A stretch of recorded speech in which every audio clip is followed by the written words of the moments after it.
último tema de este curso. Hoy vamos a hablar de procedimientos de emergencia. El último tema, pero no el menos importante, ¿no? Procedimientos de emergencia es algo realmente. Y bueno, gracias a Adam Schulman que ha puesto esta presentación y además Caroline que ha ayudado a trabajar. Bueno, este será el índice de contenidos. Vamos a tratar diferentes temas paso a paso. Y una cosa que a mí me gusta iniciar nuevamente este tópico es un poco la importancia, ¿no?, de estos procedimientos de emergencia. Y una buena forma de iniciarlo, o por lo menos que yo entiendo una buena forma de iniciarlo, es hablar de un incidente, ¿no? Hablar de qué puede ir mal y cómo esto se podría haber evitado teniendo un procedimiento de emergencia, ¿no?, en el lugar adecuado. Entonces, este incidente es un incidente bastante famoso que estudiamos bastante tanto los médicos como los físico-médicos. Es un incidente que sucedió en Indiana en 1992, el 16 de noviembre de 1992. Un paciente estaba en tratamiento usando braquiterapia de alta tasa por un carcinoma anal con una prescripción de 6 grays por fracción en 3 fracciones y se daban 5 catéteres para el tratamiento. El evento que ocurrió, bueno, el proceso fue el siguiente: iniciar el tratamiento, el cable sin fuente de radiación, el dummy, completó todos los catéteres sin incidencia, se inició el tratamiento, 4 de los aplicadores se completaron sin ninguna incidencia. Al llegar al quinto, la consola indicó un error. Se decidió ignorar el error e intentar continuar intentando tratar. Después de varios intentos donde el error se seguía reproduciendo, se abortó el tratamiento de ese último catéter. Se finalizó el tratamiento, el equipo médico entró en la sala, se desconectó la unidad de alta tasa de braquiterapia del paciente y el paciente abandonó la sala de tratamiento. ¿Qué ocurrió?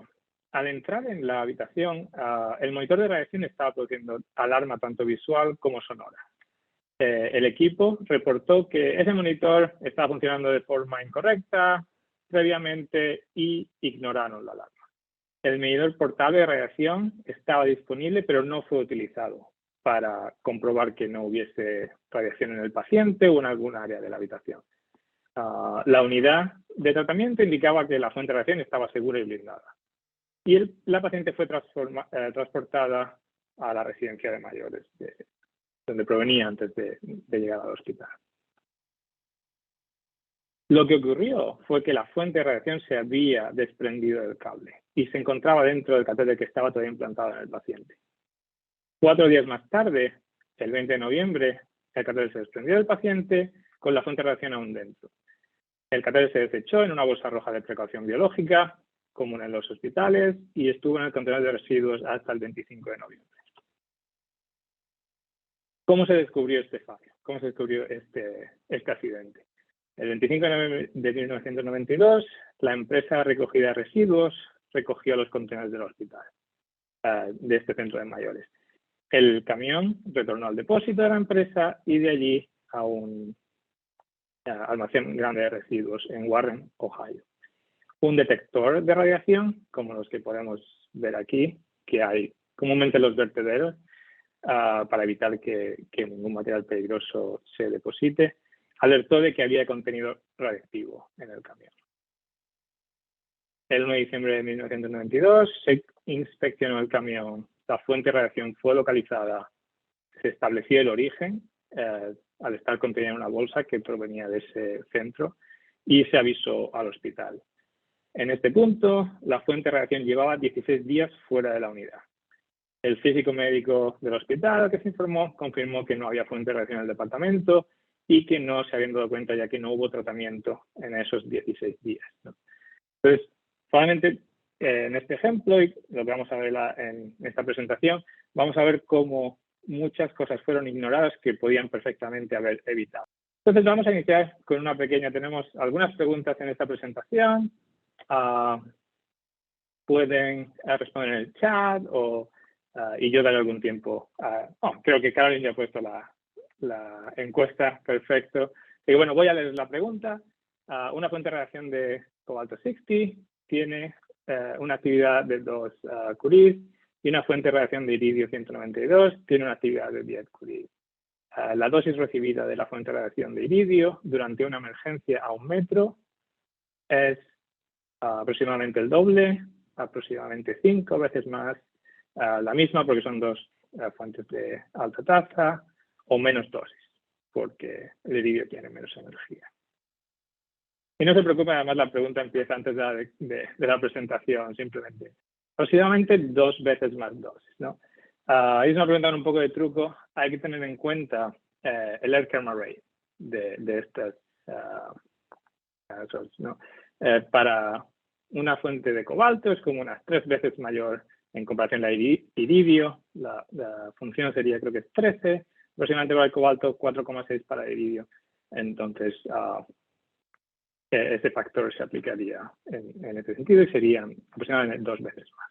Podemos hacer un breve recuerdo, ¿no? De las dos, digamos, iridio es, por lo menos en Estados Unidos, y creo que en casi todos sitios es la más común, pero también se ha hecho y se puede hacer con cobalto 60. Entonces, el iridio 192 tiene un espectro energético bastante complejo. Se producen muchos fotones de distintas energías, un promedio de unos 380 kiloelectronvolts. La media de vida es unos 74 días, por lo que todo el mundo que hace braquiterapia de alta tasa estamos acostumbrados a cambiar esa fuente de radiación entre 3 y 4 meses, ¿no? Cada vez. Y el Airchem Strength aproximadamente 40 miligray por hora a 1 metro. Para la fuente de cobalto 60, el espectro energético, y más bien que espectro es simplemente 2 fotones que se producen por prácticamente todo el 99,9% de las desintegraciones, que equivale a un promedio de 1,25 megaelectronvolts. La vida media es mucho más alta, más de 5 años, y el Airchem Strength es aproximadamente 20 miligrays por hora a 1 metro. Y el cobalto 60 es muy común aún en cosas como Gamma Knife, por ejemplo, ¿no? Ya que tiene una larga vida media y no hace falta cambiar esa fuente con un intervalo tan corto como iridio, pero también tiene una energía más alta en cuanto a blindaje y ciertas cosas es más complejo. Bueno, esto sería como es una fuente de radiación. Obviamente, esto es un dummy, esto sería algo terrible, ¿no? Si tuviéramos en la mano a esta distancia, ¿no? Una fuente activa. Esto obviamente es el dummy, pero bueno, para ilustrar cómo es, bueno, el cable y al final está soldada esa fuente radiactiva al final del cable. Entonces, bueno, vamos a hablar un poco de los límites de dosis ocupacionales. En Estados Unidos, el NCRP establece, digamos, regula estos límites. Hay que tener en cuenta que el NCRP puede transferir esa responsabilidad a lo que llamamos estados, agreement states, que como mínimo tienen que tener estos niveles o más restrictivos, ¿no? Pues bueno, 50 milisieverts o exposición ocupacional, 150 si es en la lente de los ojos, 500 milisieverts para extremidades, la piel, exposición al público anual, exposición para menores, también muy importante para trabajadores que están embarazadas, exposición que está permitida a partir de que se declara ese embarazo, ¿no? Esto proviene de NRC 10, CFR 20, y además el ICRP, que es la Comisión Internacional de Protección Radiológica, es la que emite recomendaciones. Entonces, de nuevo, el NCRP es el regulador, el que establece esto es obligatorio, toman esos niveles de las recomendaciones de otros cuerpos como es el ICRP. Y por supuesto, lo más importante siempre, todo el uso de productos radiactivos que sean, digamos, byproducts que se han generado para este tipo de tratamientos están regulados, ¿no? Entonces, siempre es importante, busque sus regulaciones nacionales, asegúrese de que se están cumpliendo esos límites, ¿no? De acuerdo con la regulación que se establece en cada sitio. Para ponerlo un poco en perspectiva, esos límites son bastante conservativos, ¿no? Obviamente no queremos El propósito de regular esa dosis ocupacional es evitar cualquier dosis innecesaria, ¿no? Si, por ejemplo, comparamos con lo que se recibe cuando a alguien le hacen un TAC, bueno, 10, 20 milisievert, muy cerca de esos 50 milisievert anuales de dosis ocupacional, que además está siempre el principio de ALARA, de as low as reasonably possible, que es simplemente tan bajo como sea posible. No realmente porque tengamos 50 milisievert, en realidad lo intentamos siempre mantener 5 o incluso menos, ¿no? No hay necesidad, si no hay necesidad de exposición a la radiación, no hay necesidad de tenerla, ¿no? Entonces, como he dicho, los límites ocupacionales no son catastróficos, ¿no? Esos límites se han puesto con mucha seguridad en mente. Y de nuevo, un poco en perspectiva, un ejemplo de lo que se recibe cuando en vuelos comerciales por cada 100 horas, ¿no? Esto, lo que reciben los pilotos, por ejemplo, o el personal de cabina, ¿no? Y eso es, bueno, solo por la radiación cósmica de ir en el avión, ¿no? Entonces, esos límites ocupacionales son bastante conservativos. Entonces, ¿qué hacemos cuando estamos en riesgo de exposición a la radiación, no? Es como si viene un oso, ¿no? Lo importante es disminuir el tiempo, aumentar la distancia y utilizar blindaje, ¿no? Esto no es un rayo gamma real. Entonces, el primer factor, el tiempo. El tiempo es lineal en relación a la exposición. Si estás el doble de tiempo cerca de una fuente de radiación, se duplica la exposición. Por lo tanto, la lógica es solo permanecer cerca de la fuente o cerca del paciente o incluso dentro del búnker solo cuando se está ayudando efectivamente a resolver una situación de emergencia o solo cuando sea estrictamente necesario, ¿no? La distancia, y bueno, este gráfico tan chulo, simplemente para ilustrar que esta es el inverso del cuadrado, ¿no? Si nos encontramos a un metro y nos vamos a 2 metros de distancia, estamos reduciendo la dosis en un factor de 4, ¿no? Y esto lo vamos a ver más adelante con una tabla, cómo se reduce la dosis de forma dramática si estamos a 1 centímetro o a 10 centímetros de una fuente de alta tasa.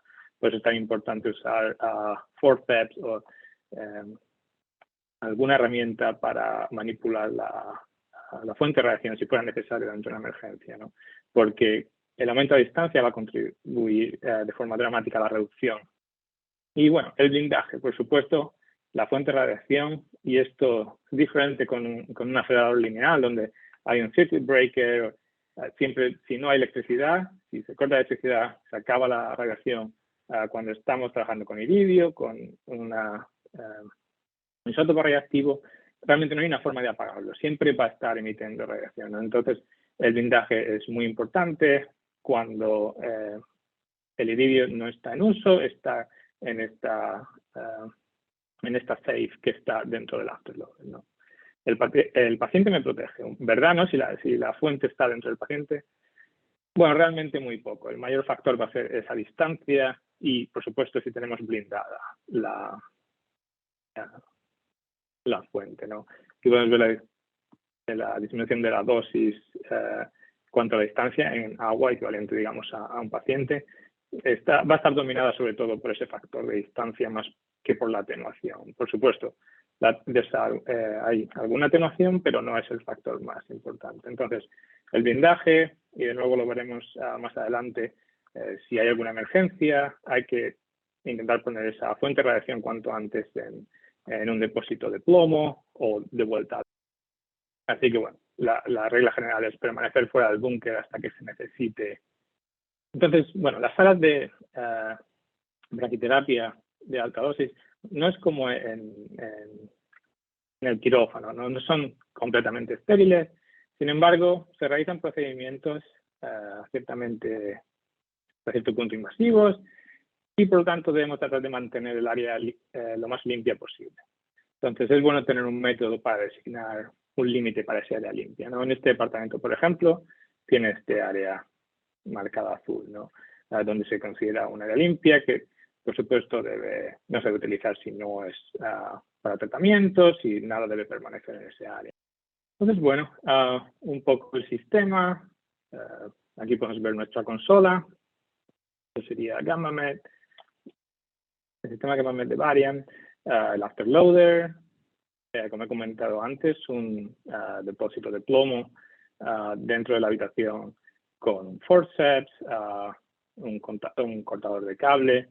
Por supuesto, el forceps muy importante. Esto siempre se revisa en el QA de la mañana, que todo esto esté disponible y en una zona accesible de la sala de braquiterapia.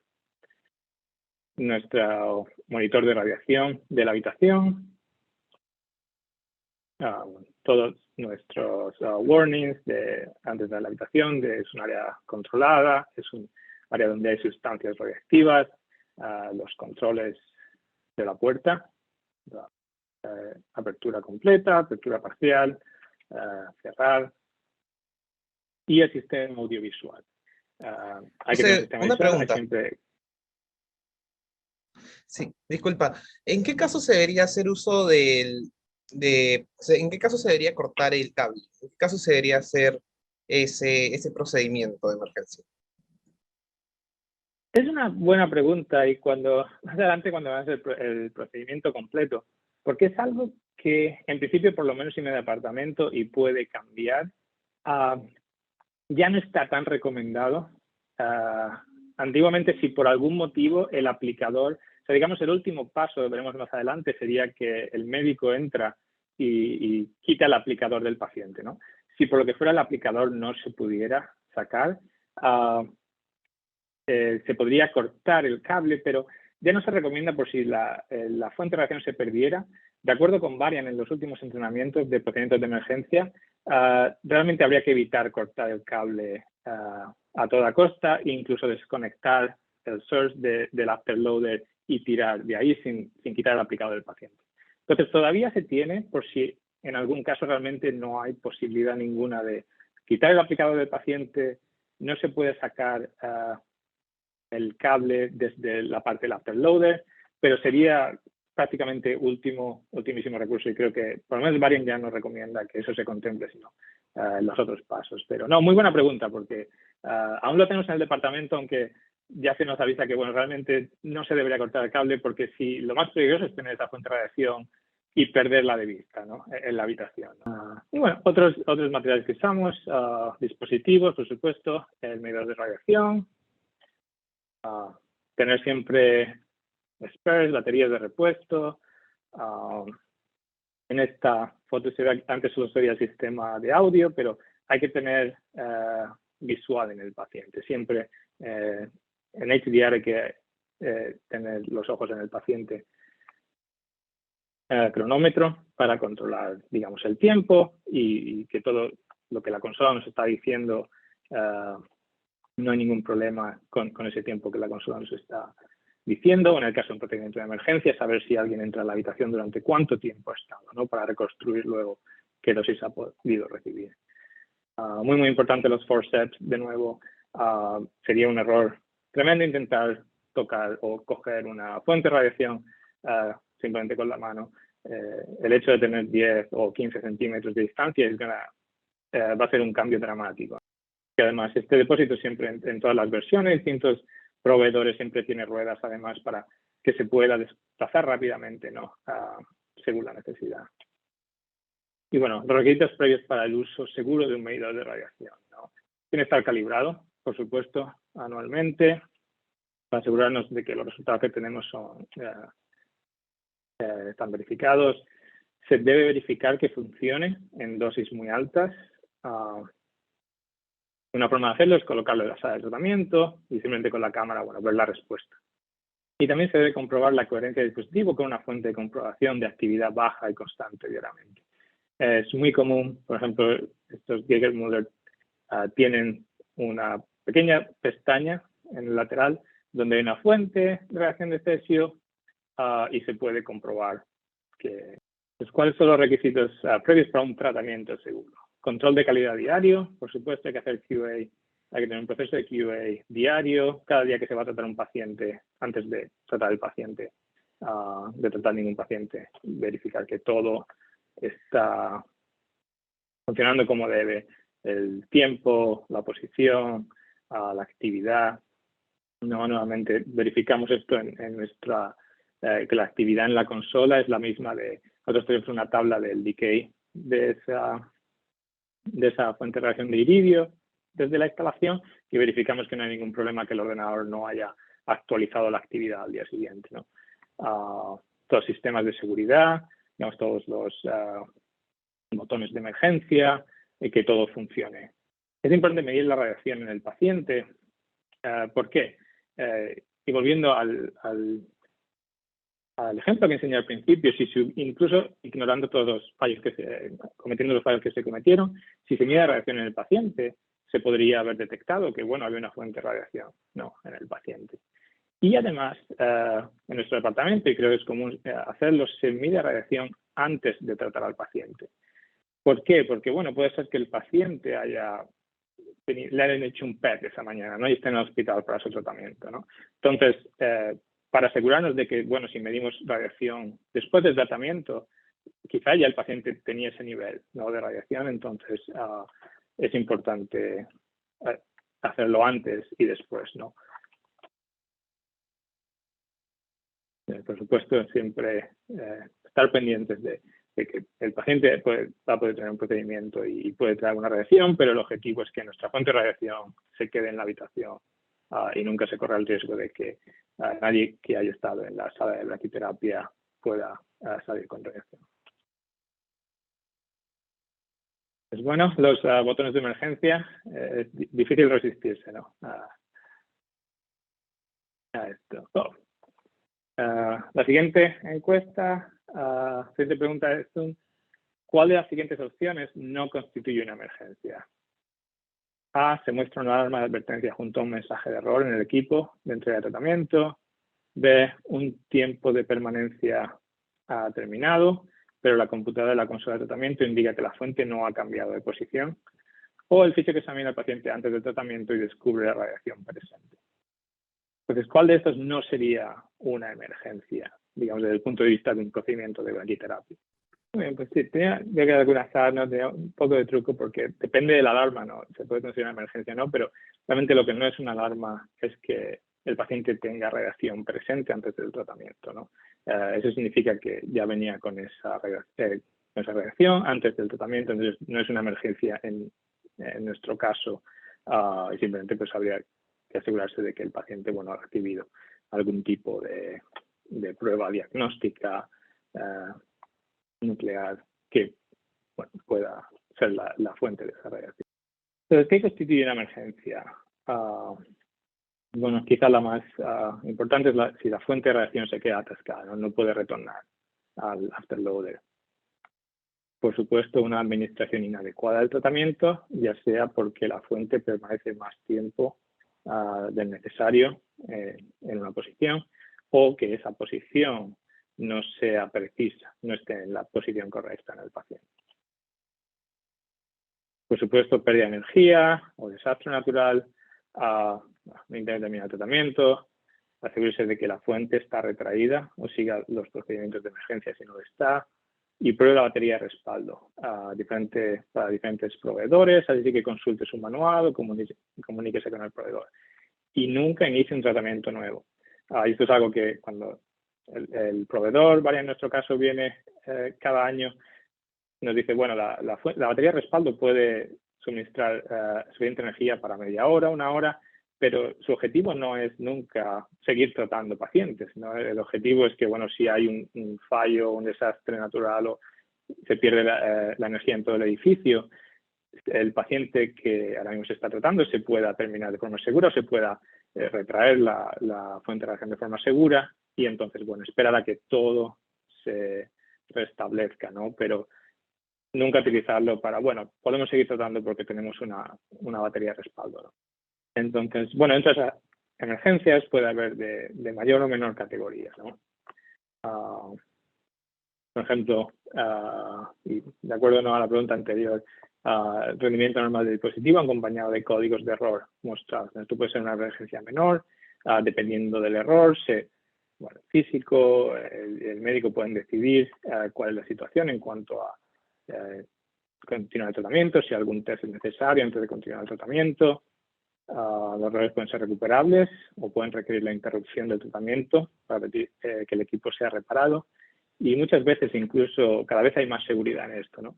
Incluso hay ciertos errores que aunque el operador quiera, ya no puede continuar. Necesita un código del proveedor, ¿no? Entonces habría que llamar al proveedor, explicarle, tengo este error, cuál es el procedimiento a seguir, tiene que venir el ingeniero, ¿no? a arreglar esto, hay que hacer algún tipo de test, o cuál sería la solución. Y por supuesto, los usuarios deben estar familiarizados con los códigos de error, sus causas y cómo responder. Y esto obviamente va a ser específico del proveedor. Y algunos ejemplos incluyen errores debido a un tubo guía no conectado, un poco torcido, o la puerta del búnker no está cerrada, entonces tenemos un error que no podemos iniciar el tratamiento, ¿no? Estas requieren la intervención física e interrupción del tratamiento. Es necesario establecer un procedimiento de emergencia. Por supuesto, no queremos que esto ocurra y no saber cómo responder, ¿no? Si una emergencia mayor ocurre donde la fuente de radiación está fuera o está en el paciente cuando ya debería estar retraída, cada segundo cuenta, ¿no? Entonces, ejemplo, la emergencia médica del paciente que requiere que entremos en la habitación o un fallo en la retracción de esa fuente de radiación. Y, por supuesto, recibir entrenamiento anual del proveedor del sistema es muy importante en este caso.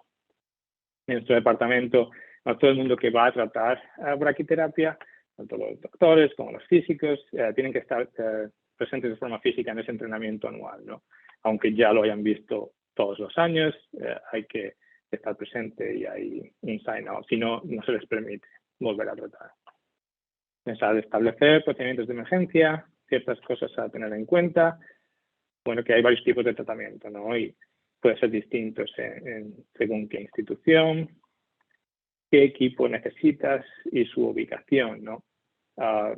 En caso de una emergencia, lo peor que puede ocurrir es que no sepas dónde está el recipiente de plomo, ¿no? Que no sepas dónde está el forceps, ¿no? Es importante tenerlo todo siempre en el mismo lugar, sin obstrucción, que no haya que ir a buscarlo o en un sitio en el que la gente lo mueva alrededor, siempre tiene que estar en un sitio fijo y conocido. Hay que tener en cuenta la dosis al paciente y en general se va a recomendar reconstruir dosis extra que el paciente haya podido recibir durante una emergencia. Lo mismo para el personal. Si el físico o el radiooncólogo tienen que entrar en el búnker mientras la fuente de radiación no está retraída, hay que reconstruir esa dosis y por supuesto hay que tener en cuenta la seguridad, no tener nada que evite que podamos sacar la camilla del paciente una vez se haya solucionado el problema, ¿no? Que nos evite, digamos, actuar en esa emergencia de forma segura. Entonces es bueno considerar todos los tipos de tratamiento, los diferentes aplicadores que podamos usar en nuestro departamento. La fuente puede atascarse en diferentes puntos, en diferentes aplicadores. Está familiarizado con el tamaño, la facilidad de abstracción del aplicador y los procedimientos deben cubrir de forma ideal todas las situaciones, ¿no? Y por supuesto es muy importante usar orientación y la documentación del proveedor para generar estos procedimientos de emergencia. Entonces, como he dicho antes, el equipo debe ser de acceso rápido y de manejo sencillo durante un procedimiento y permitir al personal mover al paciente de la habitación sin obstáculos, ¿no? El búnker de HDR es el último lugar para, ¿sabes?, poner, por ejemplo, un carro de física o dejar, ¿sabes? Tiene que estar limpio, tiene que estar completamente todo en su sitio, la camilla del paciente, el afterloader, el depósito de radiación de plomo, sin que haya obstáculos que nos permitan o que nos hagan tener que acercarnos al paciente si no es necesario, ¿no? La dosis del paciente, al establecer estos procedimientos, debemos tener en cuenta que es posible que se requiera una reconstrucción de la dosis con respecto a la dosis del paciente, dependiendo de la naturaleza de la emergencia, ¿no? Si la fuente ha quedado atascada en una posición y que está dentro del paciente, bueno, habrá que reconstruir cuánto tiempo estuvo y en qué posición para saber qué efectos secundarios o qué dosis el paciente ha recibido, ¿no? Y el tiempo y la ubicación de la fuente son necesarios para una reconstrucción precisa. Y para esto es bueno estar familiarizado con el sistema, saber en la consola si se ha quedado atascado, en qué momento, y por supuesto utilizar el cronómetro para saber cuánto tiempo ha estado en esa posición, ¿no? Y por eso es bueno asignar a un miembro del equipo como registrador del tiempo que el paciente y el personal están expuestos a la fuente, ¿no? Y esto puede ser, bueno, si el equipo hay un radiooncólogo, un físico, un enfermero y un terapista, bueno, el terapista se puede asignar a controlar ese tiempo, por ejemplo, en el caso de que el resto del equipo tenga que entrar en la habitación. Y como dije antes, es simplemente tener en la cabeza un poco estas reglas generales. Por ejemplo, si tenemos una fuente de iridio nueva, de 10 curies, sin blindaje, asumiendo bueno, que tenemos que entrar en la habitación, a 1 centímetro se recibiría más de 7 Gray, a 10 centímetros 7,5 centígrados, y a 1 metro 0,075 centígrados. De ahí que siempre está intentando recalcar esa importancia de la distancia, ¿no? El cambio va a ser dramático, ¿no? Cuando veamos el procedimiento, lo primero que hace el físico es ir a utilizar la manivela, ¿no? En el caso de que llegue al punto de que haya que entrar en la habitación, ¿no? Para nada debe acercarse al paciente.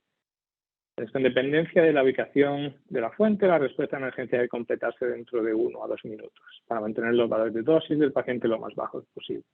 Y cuando veamos el proceso completo de cómo atender una emergencia, es un tiempo completamente razonable si se está entrenado, se tiene un procedimiento y se siguen unos pasos concretos. La dosis más grande para el personal probablemente se incurriría en las manos del médico si se llega al punto en el que, bueno, no hay forma de retraer esa fuente de radiación y el médico requiere retirar el aplicador, no de forma manual. Entonces, los procedimientos de emergencia deben abordar la seguridad de la fuente después de la respuesta de emergencia, ¿no? Como he dicho, la fuente de radiación siempre está encendida, ¿no? No es como cualquier otra cosa que vemos, es un material radiactivo y independientemente de lo que ocurra, siempre va a estar produciendo radiación. Entonces, bueno, tenemos que tener la forma o de que vuelva al retraerla y que vuelva al afterloader, o si no, depositarla en las políticas y procedimientos deben adaptarse al modelo específico del proveedor. Y para la braquiterapia alta tasa siempre el proveedor va a dar entrenamiento en caso de emergencia y va a ser muy útil a la hora de elaborar esos procesos. La información proporcionada por el proveedor y los procedimientos de emergencia deben utilizarse en el desarrollo de procedimientos departamentales, ¿no? Como he dicho. Y el proveedor puede suministrar diagramas de flujo, bueno, contacto de emergencia, por supuesto, e información de respuesta que se puede publicar en la consola y en la sala. Y, de hecho, esto es muy importante tenerlo. Nosotros lo tenemos como plastificado esos contactos de emergencia, esa información de respuesta para asegurarnos de que, bueno, no se rompe o alguien lo pone que no, siempre a la vista, ¿no? Completamente. Y claro, y hay que educar, ¿no? al resto del equipo y hacer simulacros de procedimientos de emergencia. La capacitación y los simulacros de actualización en seguridad radiológica deben implementarse a intervalos regulares, ¿no? Las emergencias, por suerte, no deberían ocurrir, ¿no? De forma regular, por lo que lo importante es tener estos entrenamientos, estos simulacros de forma regular para que, digamos, todo el mundo esté preparado, ¿no? Por supuesto, cuando algo no ocurre de forma regular, que es algo estupendo, ¿no? Que estas emergencias no ocurran de forma regular, puede ser fácil que la gente se olvide del procedimiento. Entonces es muy importante tener estos dry runs o estos simulacros para que, bueno, el equipo de tratamiento esté familiarizado con qué hacer. Y bueno, obviamente esos simulacros deben desarrollarse basados en un escenario realista, ¿no? Intentando simular, digamos, Además, estos simulacros pueden ayudar a identificar áreas que pueden necesitar mejoras en la respuesta de emergencia, ¿no? Tú puedes poner tu procedimiento de respuesta a una emergencia y luego durante el simulacro decidir, bueno, quizá este paso no se hizo correctamente, se tardó mucho en este paso y, bueno, vamos a modificar el procedimiento. Obviamente, eso queremos que pase durante el simulacro, ¿no? No queremos llegar a una emergencia y darnos cuenta de que no hemos respondido de la forma más adecuada, ¿no? Por no haber practicado, digamos, ese escenario. Entonces, un ejemplo usando GammaMed. Obviamente, voy a mostrar algunas imágenes, son específicas para este sistema. Obviamente se debe prestar atención a su propio sistema y cómo entrenar al personal, ¿no? Imágenes, símbolos de lo que se va a ver en pantalla y de lo que, bueno, de la unidad que cada uno tenga, pueden ser diferentes, pero al final se refieren a los mismos conceptos y a los mismos errores que pueden. Pues bueno, esto es lo que no queremos que pase, ¿no? Estamos tratando y bueno, sucede un error, ¿no? O incluso puede que sea un error que no es detectado por el sistema, ¿no? En ese ejemplo que ya decía la presentación, decía que, bueno, que el afterloader decía que la fuente de radiación estaba de vuelta, ¿no? En el afterloader, pero bueno, no era el caso. Había una alarma de radiación que nos decía. Entonces, bueno, es importante familiarizarse con, puedes tener área de control, todos los indicativos que nos pueden decir dónde se encuentra ese source, ¿no? Ahora mismo la alarma visual está activada, nos está indicando que está fuera del safe. Tenemos nuestra alarma visual y sonora de nuestro monitor de radiación en la habitación, indicando, bueno, que hay radiación ahora mismo. Lo mismo en la puerta, siempre tenemos estas señales que nos indica que están encendidas, que hay radiación dentro de. Y de nuevo, y esto sería directamente en el afterloader, tenemos el visual y aquí la indicación de que no está Es muy importante conocer lo que significa todo en la consola, ¿no? Todas esas indicaciones, esas alarmas visuales. La mejor forma, bueno, practicar con el QA diario para garantizar que se comprende completamente lo que significa todo en relación con la posición y el tiempo de la fuente de radiación. Y, por supuesto, el proveedor del sistema siempre puede asistir si hay alguna duda en el loader. Y aquí podemos ver, esto es parte de un test de verificación de posición. Podemos ver el source se está moviendo hacia la posición que se ha programado. Y, bueno, un ejemplo de lo que se puede ver en la consola durante un tratamiento, ¿no? Y de nuevo, esto puede ser distinto en otros sistemas. Simplemente importante estar familiarizado con qué significa cada uno de estos tiempos, cada uno de estos diagramas, ¿no? El tubo en el que estamos tratando ahora mismo, ¿no? Está color. Podemos ver cuál of the dwellings está ahora mismo siendo tratado. Podemos ver la posición del cable en relación a la distancia total del catéter. Aquí de nuevo un poco más en detalle cuál es el dwelling que ahora mismo se está tratando, cuáles se han tratado ya, cuáles todavía necesitan tratamiento, ¿no? Y digamos un poco indicación del progreso. Y esto es digamos en el verification test, ¿no? Una foto de, digamos, he mandado el source a una distancia específica, está en esa distancia, ¿no? Muy importante saber dónde estamos tratando, el tiempo que nos queda ahí. Lo podemos comprobar con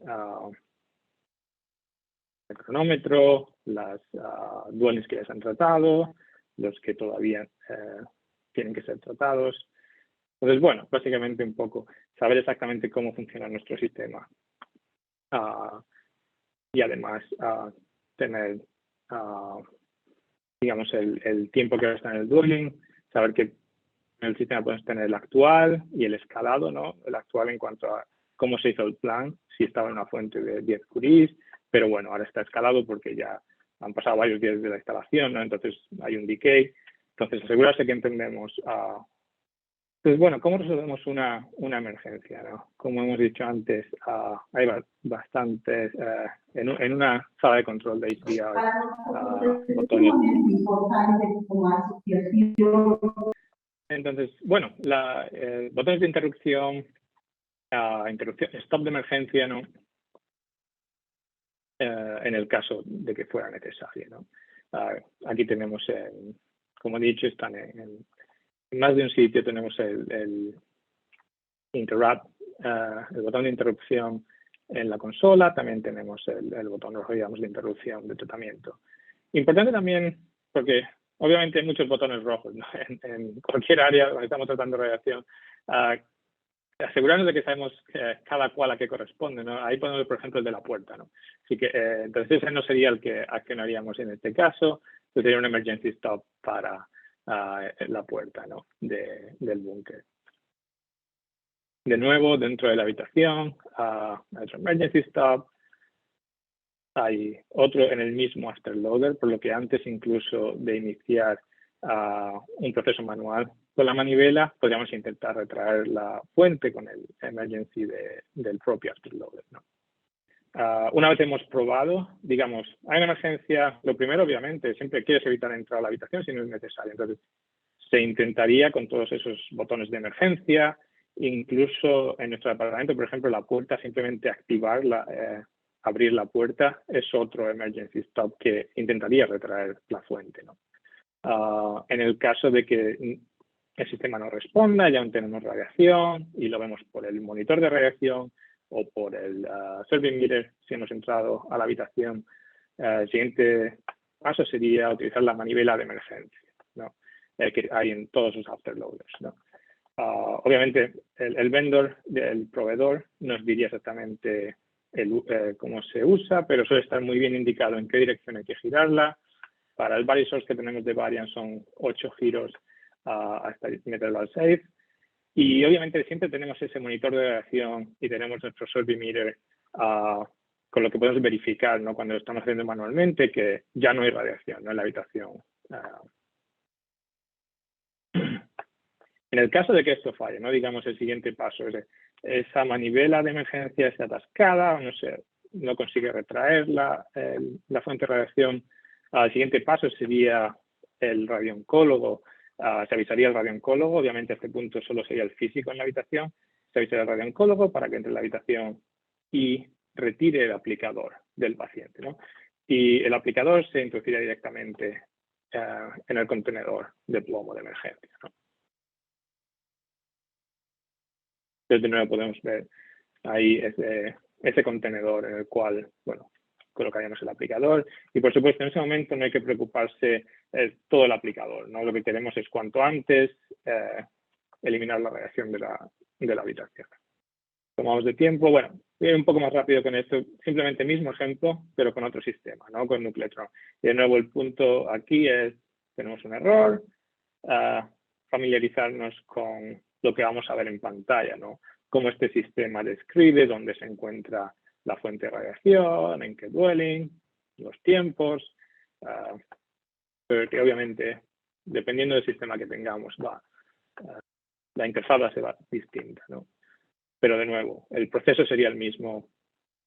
El siguiente paso, utilizar la manivela, en este caso esa manivela dorada. Y finalmente, si nada de eso funciona, el último paso es el que hemos dicho antes, de retirar el aplicador y colocar en el recipiente. Entonces, obviamente es muy importante tener una presentación con imágenes para todo el equipo, capturas de pantalla, vídeos, con la consola de tratamiento, con explicaciones de, bueno, lo que significa todo, ¿no? Como hemos hecho, dónde está, qué significa cada número, qué significan los colores en ese diagrama durante el tratamiento, los tiempos, todo el mundo involucrado en tratamientos de braquiterapia de alta tasa debe entender qué información se muestra en la consola durante una emergencia, ¿no? Todos los miembros del equipo deben ser capaces de analizar la situación e informar a los otros miembros, ¿no? No es nunca una buena idea pensar, bueno, siempre hay otro físico aquí en el tratamiento, con lo que, bueno, ya nos dirá, ¿no? Si hay algún problema que tenemos que hacer, ¿no? Cualquier persona involucrada en el tratamiento debe ser capaz de entender y estar entrenada. Entonces, bueno, otra pregunta para la audiencia.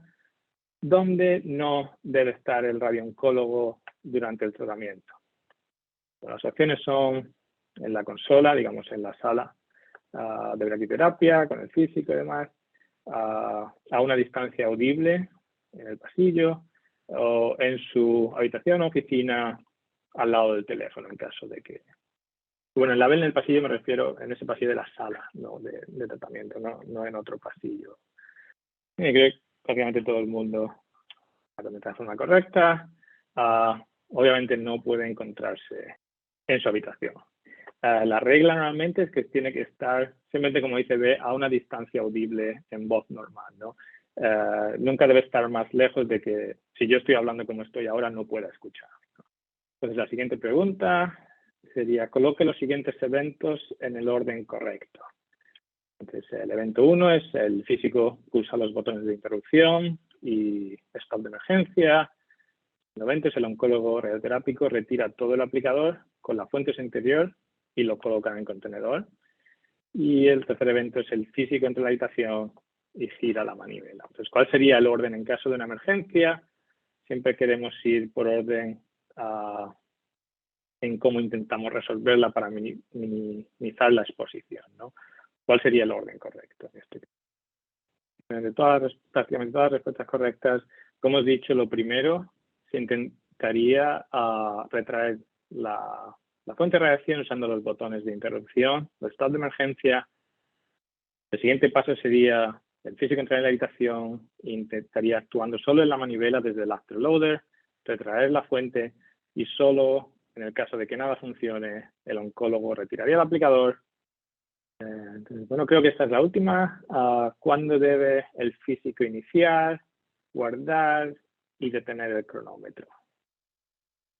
Quizás no hemos explicado esto completamente, pero bueno, a ver si dando un poco la intención. La primera opción sería después de que el paciente ha sido encuestado y la emergencia se declara terminada.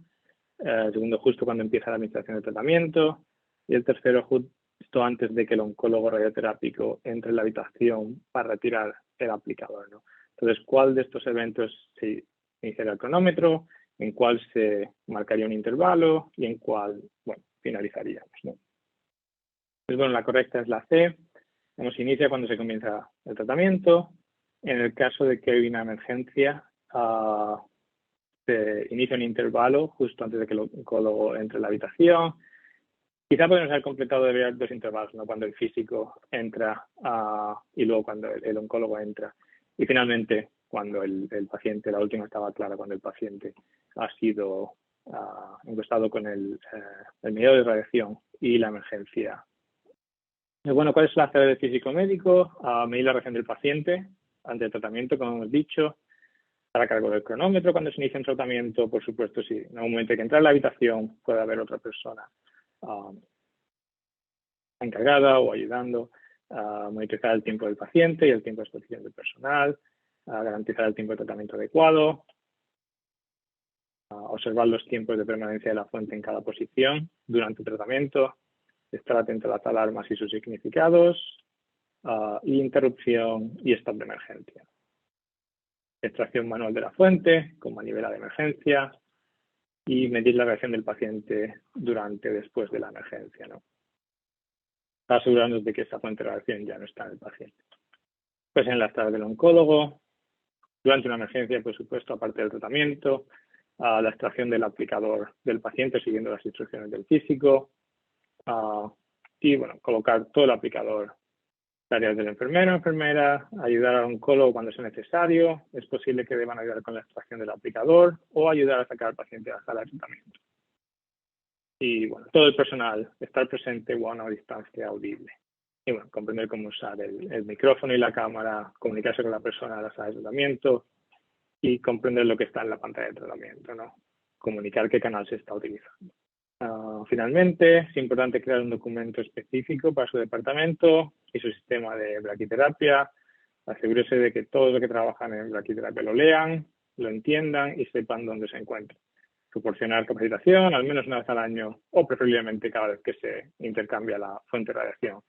Las regulaciones nacionales pueden requerir una cierta frecuencia obligatoria para capacitación de seguridad radiológica, ¿no? Entonces, siempre seguir las regulaciones y, por supuesto, tener un sistema. Siga las regulaciones departamentales, hospitalarias y nacionales después de que resuelva la emergencia. Deberá comunicarse a su oficina de seguridad, a Radiation Safety Officer. Es posible que deba recrear la dosis del paciente, del personal, en función de la medición del cronómetro, en función de si han tenido que entrar a la habitación para solucionar la emergencia y tendrá que ponerse en contacto con el fabricante para retirar la fuente de forma segura. O sea, una vez una emergencia se ha completado y si, bueno, la fuente de radiación está en contenedor de emergencia, no se permite la entrada a nadie. Digamos, se sella la habitación, se avisa al proveedor y, bueno, y ellos ya se encargarán de retirar la fuente de forma segura y asegurarse, bueno, de analizar por qué ha sucedido ese error, ¿no? Y de nuevo es posible que tengan que ponerse en contacto con la Administración Nacional para informarles del evento si, bueno, ha habido una dosis de paciente o hay que reportar que... Pues de nuevo, para poner esto en perspectiva, tomaría aproximadamente 1 hora a 1 metro de distancia de una fuente de iridio para alcanzar los límites de dosis anuales en los Estados Unidos.